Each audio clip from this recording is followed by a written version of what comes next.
For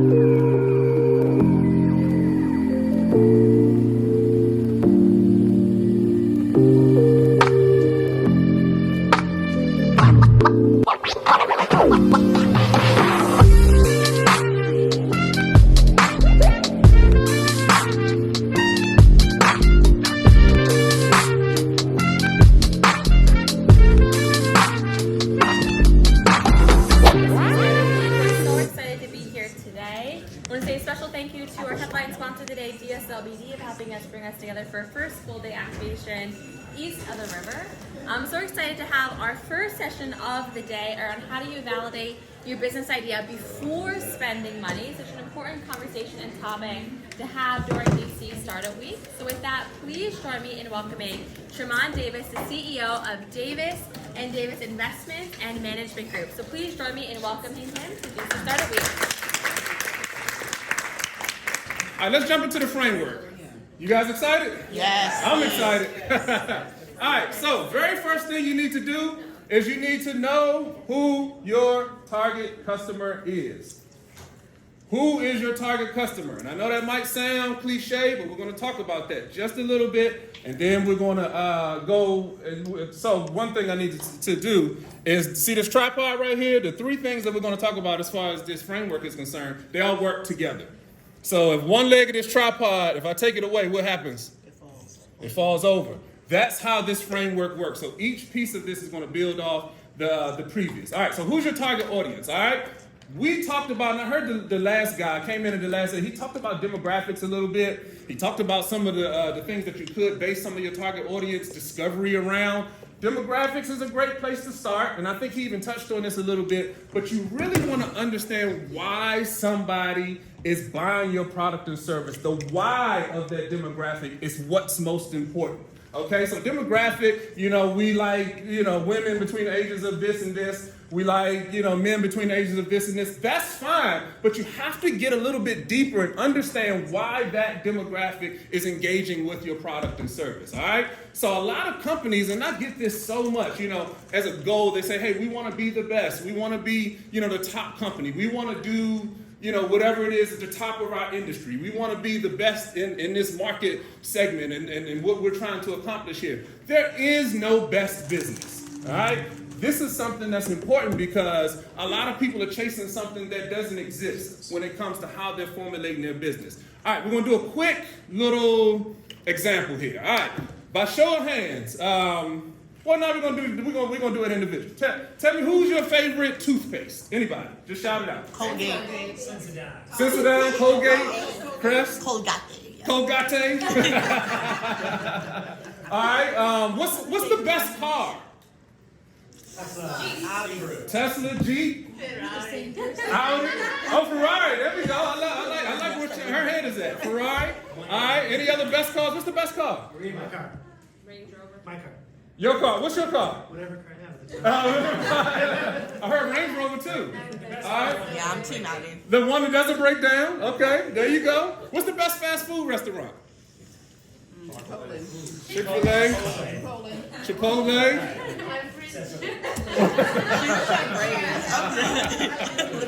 Anybody still like McDonald's? I don't know. No.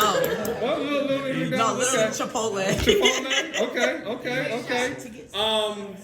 Let's do one more. What is the best clothing brand? For me, Fashion Zara. Nova. Her Zara. So I'm older. Jones, New York. Jones, New York. Okay. Anybody else? Best clothing brand? I'm a Nike fan. I like Nike. Levi's are always quality. Levi's. Okay. What are you guys noticing about all these questions? They're all brands. They're brands, but what else? Let's dig a little bit deeper. What other insights can you all? Consistency. There's no consistency. He's getting at it. Anybody else? Subjective. Very subjective. It's different. Okay. What is it? What is it different? What is it based on? Let's dig. Personal preference. Personal values. The job to be done. The job to be done. Exactly right. This man has been in somebody's business school. Exactly right. I teach a whole course on jobs to be done. So, you guys have to look that up. But exactly right. It's very subjective. It's based on personal opinion, based on personal preference, okay? So what that means when you're talking about your target audience is that you don't want to be the best company. You want to be the best company for your people. You want to be the best company for your people, for the people who are looking for the value that you're bringing to the marketplace. Okay? So if you are a soccer dad, which I am, so let's just use me as an example. So if I'm a soccer dad and I've got 3 kids, which I do, who have to go to all these different places and everything like that, violin and soccer and swimming and sewing, I'm parting them all around. I got a minivan outside right now. All right, now if I was to go into Lamborghini and I said, hey guys, listen, love the car. Colors are amazing, the little thing with the doors, incredible, But I'm looking for the model that has the 3rd row seats and the glove box that can hold baby wipes. Where's that model? What do you think Lamborghini's gonna say to me? I'll laugh you out the door. Laugh me out the door? Somewhere else. Find somewhere else. You're not our people. There is an SUV version. Came out with the SUV. There's SUV Probably version. made because there was enough demand. Yeah, there you go. But Lamborghini would tell me that I'm not their people. You know what I mean? I'm not the best car Lamborghini's not the best car for me. Okay? Now, if you go to Honda and you say, hey, Honda, this is a great car, it will get me from point A to point B, but I really am looking for the model that goes from 0 to 60 in 2 seconds. I need butterfly doors on this Honda. Where is the model that has butterfly doors? What would Honda say? You're in the wrong spot. You're in the wrong place. Yes, there's a great Lamborghini dealership right down the street. We'll drive you over there. I'm going to try that later today. Go to the Honda dealership. That's it. See what they say. If it's a really good salesman, you know what they're trying to say. Listen, we'll make it happen for you. We'll make it happen. These doors, I'm telling you, they come up. Just close your eyes. They're going to come up. Yep. So what we're trying to say is when it comes to picking your target audience, you don't just want people, you want your people. Okay? You want your people. You want the people who really have a need for the thing that you are bringing to the market. Okay? There is no what? Best company. There is no best product. There is no best service. There is none of that. Because if I'm looking for a car, I'm going to a minivan dealership. There's somebody else who's got $400,000 to spend and likes fast. They're going to a Ferrari dealership. Those brands are awesome and amazing at marketing and bringing in their people. And we're going to talk about this in the third leg of this framework. But, it's okay to be either. Honda, they sell, 5 million cars a year? They do billions of dollars in business. Lamborghini sells like 50,000 cars a year. They do billions of dollars in business every year. What's the difference? A Honda costs 20,000 to 5 million people. A Lamborghini costs 400,000 to 50,000 people. They both are very successful companies. So as an entrepreneur, we're going to talk about this. It's okay to be on either side of the fence. It's okay. All right, so what's the first part of the framework? Target audience. Know who your target audience is. You have to know who your target audience is. You have to identify with your people. All right, now we talked about, go ahead. Can I follow up on the target audience? Yes, please. If you consciously estimate and the target audience, it's tiny.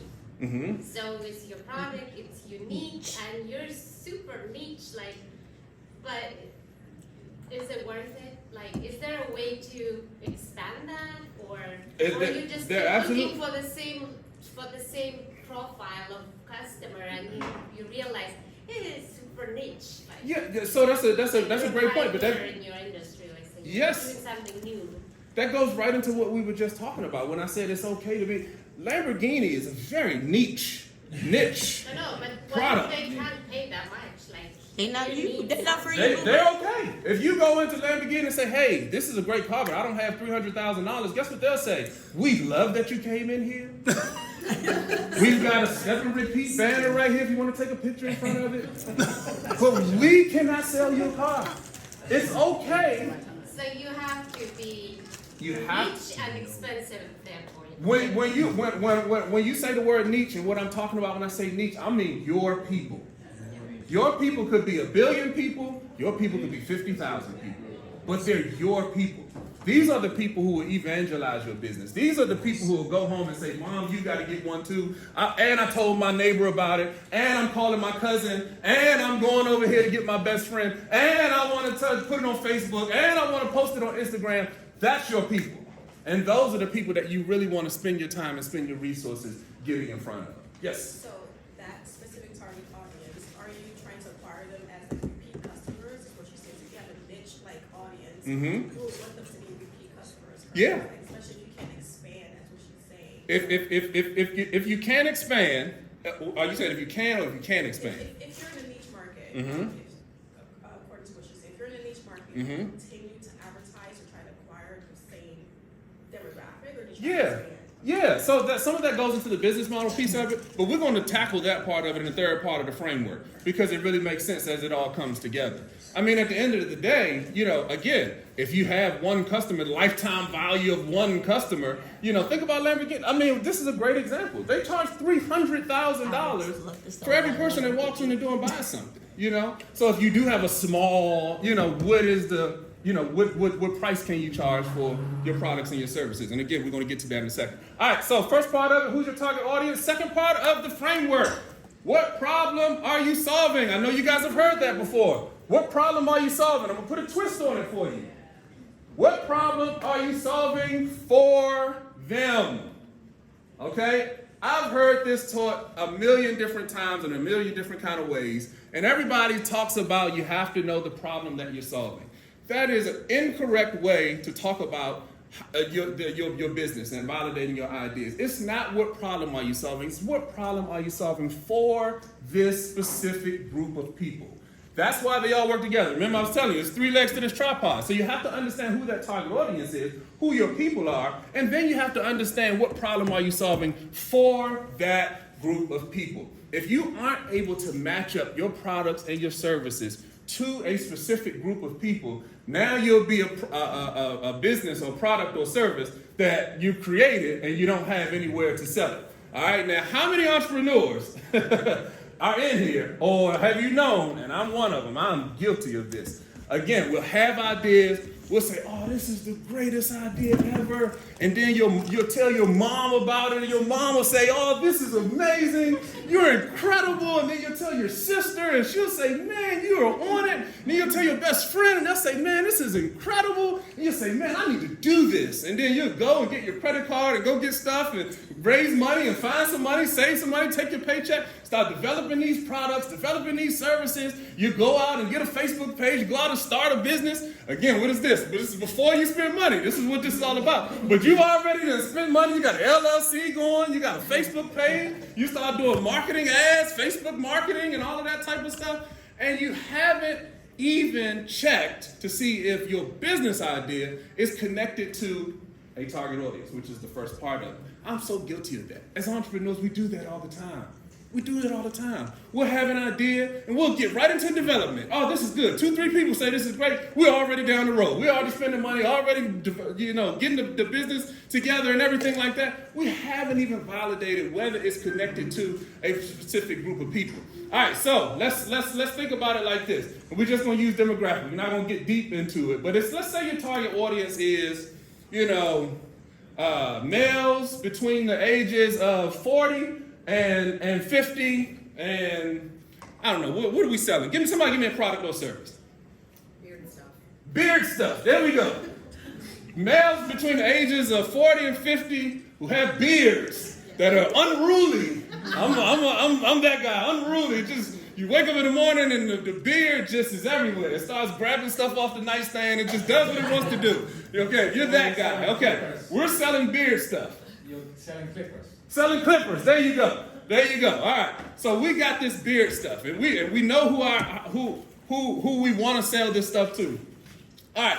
Now, if we're trying to understand what problem we're solving, okay, and we say, all right, these are the people that we want to target. All right.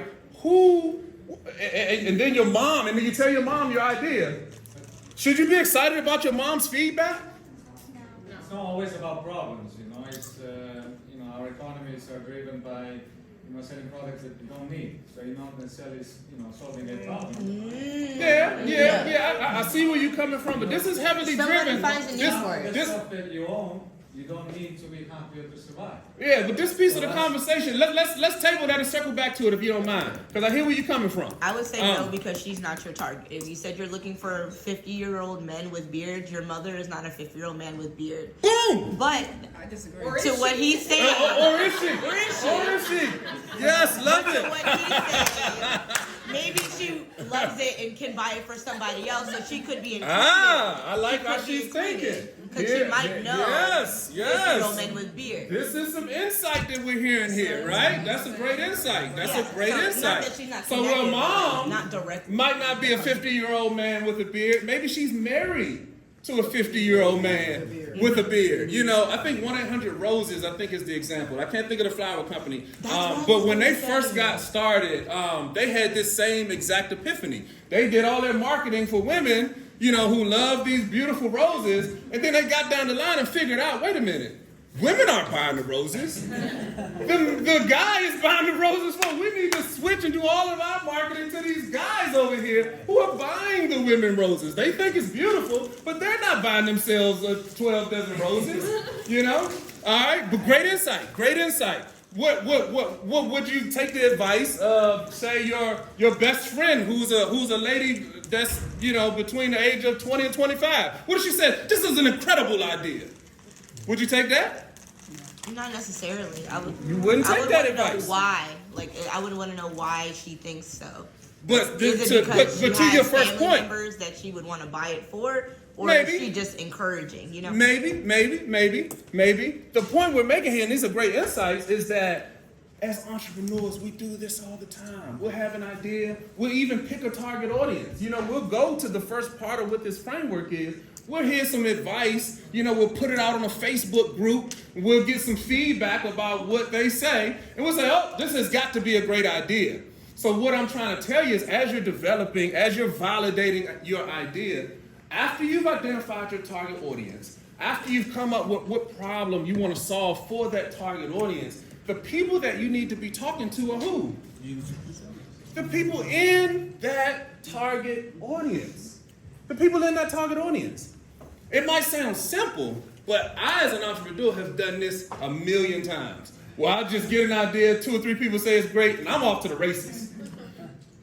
So I have a question which may be stupid. No question is stupid. Stop right there. No question is stupid. Ask your question. Okay, so do you try to solve the problem for the paying customer, which would be your target audience, or the person who's going to use your product? So whoever's paying for that, that's the person that you need to be interested in. Again, think about 1-800-ROSES that we just talked about. Women love roses, but they aren't buying them. So are you going to post your roses site on, ladies.com platform? That's not where you want to go. You want to go over here and say, hey, dude, your anniversary is today. We know you forgot. Dial 1-800-ROSES, and these flowers will be there in 2 hours. You need to find that guy.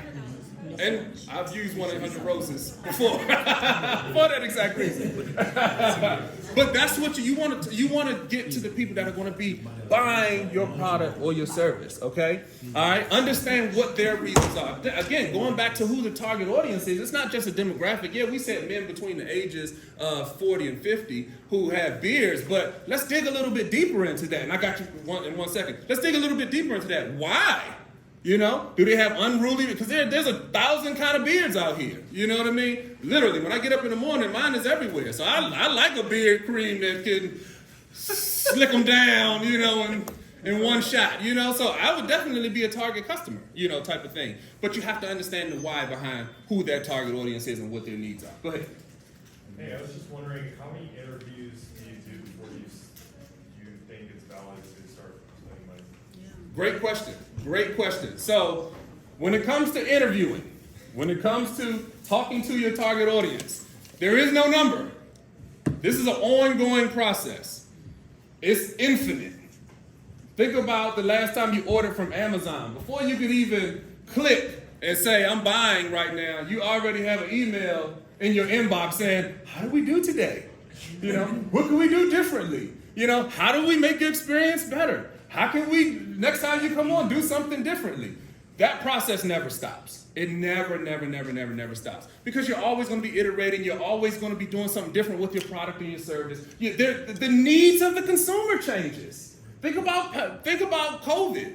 You know, the needs of the consumer has completely changed over the last 3 years. And this is in multiple segments. You know, places like DoorDash have gone off the roof. Zoom, oh my God, I hope somebody bought Zoom stock in 2019. Jeez. You see what I'm saying? So the needs, so you want to always be having these interviews, always talking to your target customer, because those needs change over time. You want to make sure that you're in line with that. Right, but before you start developing your MVP, for example. Yeah. I got you. So when I'm teaching at university, I have my students do at least 50 interviews. At least. 50. At least 50 interviews. We do a 9-week course generally. And in between weeks, they have to do 10 interviews before they come back into my classroom. And over 9 weeks. So I really like them to hit 100 before the end of the semester. But I would say bare minimum, you're doing 50 interviews. Bare minimum. I saw some other. Can that be in the form of like surveys? I know there are like software like surveys. You can do surveys. You know, my advice is always start with in-person one-on-one. Because if you're telling somebody about your product and your service, you can see in their face whether they're really locked in on what you're talking about, getting that body language, getting the reaction of what you're saying to them. All customers are going to have pain points. You want to understand what those pain points are. You want to have insights around why. Again, this is the first part of it. The target audience, why they're having the problem that they're having. Not just the male between the ages of 40 and 50, but why do they have a problem with their beard? You want to definitely dig deep into those pain points. When I say pain points, what problems are they actually having with the marketplace, with whatever area that you're trying to solve? You want to get into some of those. But the conversation that you're having with your target audience, and this is why it's so important, is all the way across the whole life cycle of your business. So even from the beginning, listen, tell me about the pain point. We haven't even had a solution yet. Tell me about the problem. This is something that we do as entrepreneurs all the time. We're so focused on the solution that we never even really understand what the problem is. You know, the second piece of this is what problem are you solving for your clients. So I'll give you an example. If I ask, who has a business in here? Don't mind being on the. She raised her hand first. All right, tell me what problem you're solving. People who want to travel to extreme destinations and need someone to solve the logistics in these areas. That it's not like something that you can just go and backpack to. So they need someone who's an expert getting them in and out of the most dangerous countries in the world. All right, so they need an expert to get them in and out of the most dangerous countries of the world. All right, that right there is the solution. That's what they need. What's their problem? The problem is that they need to find someone who can provide that service. But why? Because they want to go see places that no one else has access to. They want to go see places that no one has access to. Yeah. And it's not safe, or it's not safe. It's logistically difficult to get. It's logistically difficult. Yeah. These are problems. Yeah. But and this is great. This is great. I'm just using it as a little bit of example because as entrepreneurs we do this all the time. Somebody says, "What problem are you solving?" We immediately go right to the solution. Okay. Even if we talk a little bit about the problem, it's straight to they need to have the logistical challenge. The problem that they have. Safe. Yes. They want to be able to, or they need to feel like they can enjoy it and not be concerned about needing to organize it themselves. But the problem is what? When they go to these places, sometimes it's not safe. Yeah. What else? You tell me. What problem? What's the problem? If somebody goes to a unique destination that nobody visits, What kind of danger? Well, it could be it's sometimes dangerous, or I was like, people there's feel afraid logistical in- challenges. It's not always like dangerous countries. It could be just like a really remote place or an Really extreme remote place. Yeah. And there's no Wi-Fi service, there's no phones, there's no way to get things. Yeah, there's nothing there to organize. There's nothing there to organize. Those are the problems. This is what we get at. Yeah. You know, when somebody asks you what problem are you solving, those are the things that people care about. Right. You see what I'm saying? You know, then if you can identify that to his point, now you can start crafting a great solution because you understand fully what that problem is that somebody really has. Give me one more. Anybody else has a business? What problem are you solving? No, I've been thinking it through because it's very valid for what I'm working on. So the main problem is you want to share things, products that you buy, that you love for your family. You want to share them to your friends, and you want to have a way of making money off that. Right? It's a affiliate market, but in a better way. Right. But specifically, you want to find, locally made, sustainably produced, minority-owned products that I can buy in a store near my house. I want to find that easily and share it to my friend. Buy it, share it to my friends. All right. That's a great solution. Yeah. But what's the problem? That's what we just said. Yeah. What do we talk about all the time? This is what entrepreneurs do all the time. So the problem would be is that somebody can't find locally sourced, minority-owned businesses, but they really want to support them. That would be the problem. Yeah. So again, going back to what we're talking about, just to bring it back home to the framework, because I want to give y'all the third leg, is really understanding what problem you're solving for a particular group of people is something that is germane to your business. This is the foundation of your business. Understanding what problem you're solving. I got you, Mark. Hold on. Let me give y'all the third piece of it, and then I'm gonna take a couple of questions because I don't want to question us out, and then we don't get the third leg of the value, the vision of value. All right, and I'm gonna remember you. All right, third piece of it. What problem? Who's your target audience? You gotta understand that. What problem are you solving for that target audience? Third part of it is where are you going to fit on the pricing spectrum? She asked some good questions earlier. So are you, a low-cost provider? Are you differentiated? Are you unique? Are you the Lamborghini or are you the Honda Accord? Where are you going? Are you a disruptor? Exactly. Are you a unique disruptor? He used a great word. But this is the third piece of it because you have to have all these things in alignment in order to have this one thing together. So I'll give you a quick example, then I'll take these last couple of questions. If you have somebody who is, your target audience is, under-resourced, underrepresented people, and you're solving a problem for them, and then you say, where are you going to fit on the pricing spectrum? You say, hey, well, I want to charge, Lamborghini prices. Do those things match up? No. Not necessarily, but they could. Some interesting ways to do it. Now you're getting real creative. I like her. She thinks outside the box. But the whole idea is that you have to make sure that these three things are in alignment. So by understanding your target audience and understanding what problem you're solving for them, you then can move into where you're going to fit on the pricing spectrum. And this is not a number. This is not $5 worth or $10. This is understanding whether we're going to be, lower cost. Are we competing there? Or are we going to be more differentiated? Are we going to be the Lamborghini? Or are we going to be the Honda Accord? Again, it's great to be wherever you want to be. You have to make the choice but it has to be in alignment with who you've chosen as your target audience. It has to be in alignment with the problem that you say you're going to solve for that target audience. Understanding their pain points, If price is a pain point before you put together your solution, then maybe you want to be more of a lower cost provider. Maybe you want to be somebody that's more moderately priced, If experience is more of something that your people have told you about, hey, I want to open up a hotel, and the people that I want to go after, they say, hey, we want the super experience. We want champagne on our pillows, We want chocolates in the bathtub. That type of thing means that what? You're going to be more of a unique product. You're going to be able to charge more for that kind of product, If you're going into a neighborhood where, people barely have $30 to spend on a hotel room, you're not charging Rich Carlton prices because you've chosen to service that particular group of people. All right, so the three parts of it is your target audience, what problem are you solving for them, and then you have to get into where you're going to play on the pricing spectrum. Those three things have to align with one another. And you can play with them here and there because you say, all right, I want to be more of a low-cost provider. Then you say, well, I want to be I want to actually change, and I want to be more of a unique, more of a differentiated, more of a higher end product or service. Well, guess what? If you change from low cost to higher end, guess what else is going to change? Your target audience. So you can move these pieces around however it matches your business, but these three things are the framework of how you can validate ideas. Whenever you have an idea, the first thing you need to understand is who it's for. The second part of it, and I like his point, is you have to start understanding what problems these people are having, because that crafts your solution. What problem are you solving for that group of people? Third piece of it is, where are you going to be on the pricing spectrum? I got her question right here first. Oh, this is more so of a comment.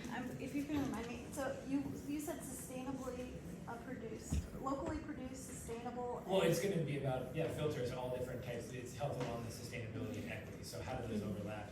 So I was just making a comment and saying, like, I agree, it's like target audience and problem first, then solution, because there's some, I believe there's some instances in which perhaps the audience or the customers don't want, something that's sustainable. Maybe they don't want something minority produced, and maybe looking at it as, maybe minorities need employment, need economic opportunity, looking at it from, the cause first as opposed to the But that's right. That's a great point. That goes back into understanding the problem. You have to understand and be able to articulate the problem before you spend a dime on a solution. If somebody asks you what problem are you solving, and the first thing you talk about is your solution, and she brought it back. You did really good. But she mentioned a lot of what the solution that she was bringing to market, and that's what we do as entrepreneurs all the time. Somebody asks what problem we solving, we go straight in, well, we can do this, we can do this, we can do this, we can do that. But what problem are you solving? We do so much development on our ideas, on our solution, without understanding the problem. Go ahead, Marcus. You're literally giving $1 million worth of game right now. Literally. I think it's important to be said. You're giving $1 million worth of game. I struggle with that the first several years of launching a startup. And I think anytime I got in a room, I'd be like, what do you do? Oh, so I have this app and it does this, that, and the third. Right? And no one cares. No one cares. Nobody cares about your solution. The actual person who would be the ideal customer for my tool, they don't care. Right? And it's mostly because I didn't communicate the way that you articulated it right now. You have to be able to communicate the problem first. If you tell me, hey, I've got a beard cream that is great to do X, Y, and Z, I'll say, well, I bought some beard cream before. But if they say, does your beard grab stuff off the nightstand in the morning because it's so unruly? I would say, yes, that's me. Does your beard itch all day long? Yes, that's me. You have to be able to connect your problem to the target. Again, what problem are you solving for them? Go ahead, Marcus. Oh, I'm sorry. I was also I went through this process with building my application, and I also would just say sometimes there's two target audiences. If you're building like a marketplace or something that's connecting two separate folks, and so the biggest thing was finding out what each, because we connect employers and job seekers. So making sure you're always looking at both of those profiles. That adds a lot of complexity to it. If you're doing a marketplace, there's two sides to that marketplace. But guess what you have to understand? The problem for both sides. This applies. This framework applies. You just have to apply it to both sides. Again, who's the target audience on this side and what problems do they have? Who's the target audience on this side and what problems do they have? You see what I'm saying? So this all still works. I promise you. No. So one of the things that allowed me to easily remember this in conversation, someone, and I wish I could take credit for it, but I can't. This was my managing director for Techstars. He told me, he was like, this way he articulated it. He said, hey guys, everybody, you guys remember the Super Mario Brothers game? Yes. Right? The Super Mario Brothers game, let me say this, you guys can. The Super Mario Brothers game, it was known for, Mario and Luigi, they run through the land, try to, the problem that they were solving, the big problem they were solving was rescuing the princess from King Koopa. That was the big problem they were solving. The fire plant that Mario would get in order to be able to throw the fireballs that kill all of the little animals on them, that's the problem. No one cared about the fireballs. No one talked about that. The problem that they're solving is trying to rescue the princess. And in every conversation, it should be, hey, we're literally doing everything we can do to rescue a princess. To rescue the princess. That's it. That's the problem. And everything along, the products are all of the things that we get along the journey that we're selling. And Marcus, when you're going out here and you're selling Flickshop, are you selling the fireball that says, hey, we put the fireball that allows you to throw fireballs and kill these animals and does this thing and allows you to go through different worlds? Because no one cares about the fireball. Or are you saying, hey, there's a princess that absolutely is missing from her brain, and there's a big animal that stole her, kidnapped her, and hid her away in a thing. And this one plumber is on a mission to figure out a way to get him and his brother through the castle to rescue her and bring her back home. Way more engaging. That's engaging. Like, well, how are you planning on rescuing her and do that? Well, let me tell you about Now let me tell you about the solution. Let me tell you about the solution. Great point. Great point. We got to wrap up. I'll get what you were after. I'll give everybody my card. Anybody wants information. But listen, before we clap it up, because this has been an incredible session. You guys are doing amazing work.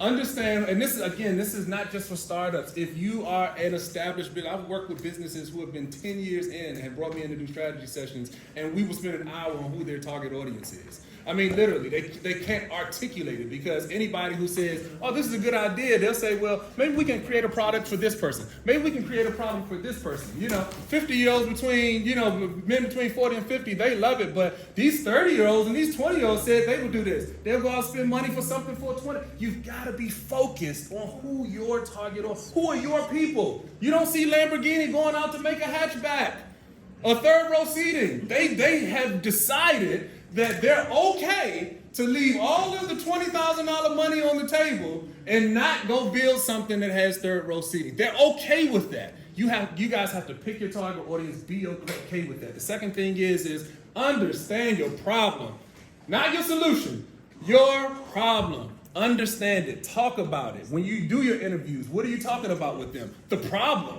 You've identified them as a target audience, but you want to talk about the problem. Tell me about your problems. And then the third piece of it, are you a Lamborghini or are you a Honda? Are you going to be a higher end service or are you going to be more low cost? All right, I'm going to leave it right there. You guys have been great.